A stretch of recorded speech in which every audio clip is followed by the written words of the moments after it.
Ferrari has finally brought a much-needed upgrade to the SF25 ahead of the Bahrain Grand Prix. And for Lewis Hamilton, this could be the turning point he's been desperately waiting for. The early part of the 2025 season hasn't gone to plan, for Ferrari or for Hamilton.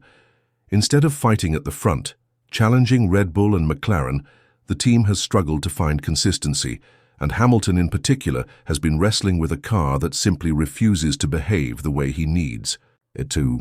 But now with a revised floor introduced for Bahrain, there's a real chance things could change.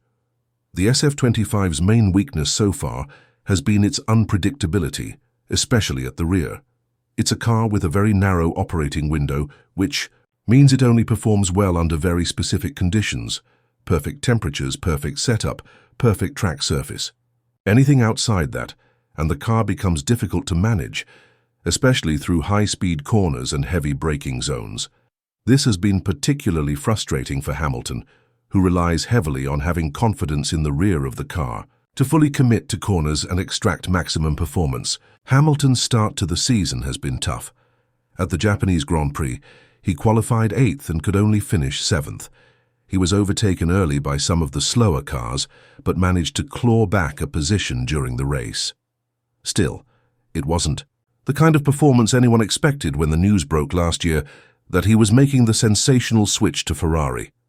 Many hoped this move would reignite his championship fight, give him a fresh start, and finally bring a title back to Maranello. Instead, it's felt like déjà vu. He's once again stuck with a car that refuses to cooperate, just like in his final seasons with Mercedes.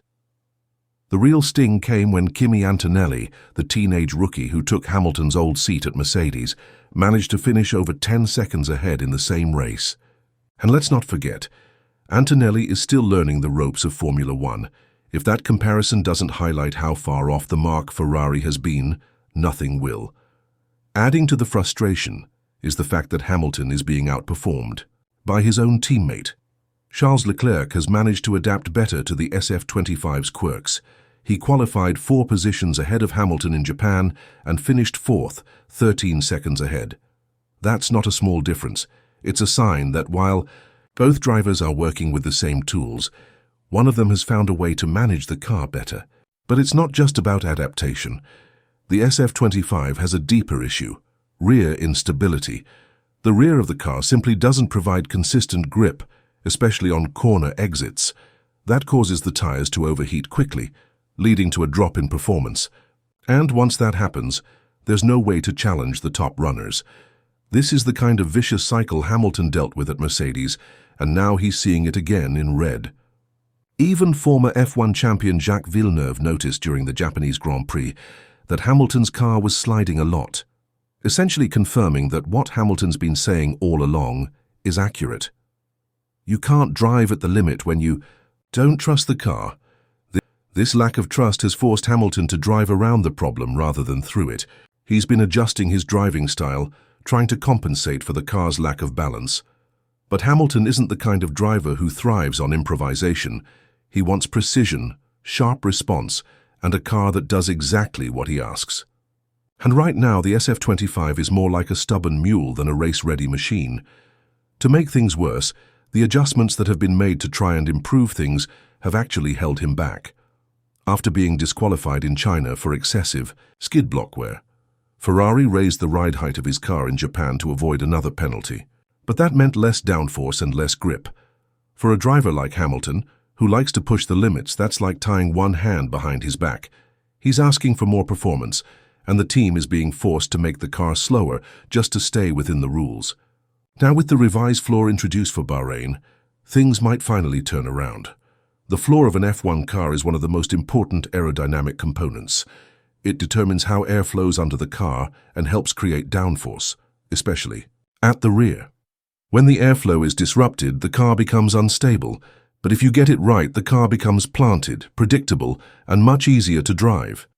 Ferrari's new floor is designed to address exactly that issue, to clean up the airflow and provide a more stable aerodynamic platform.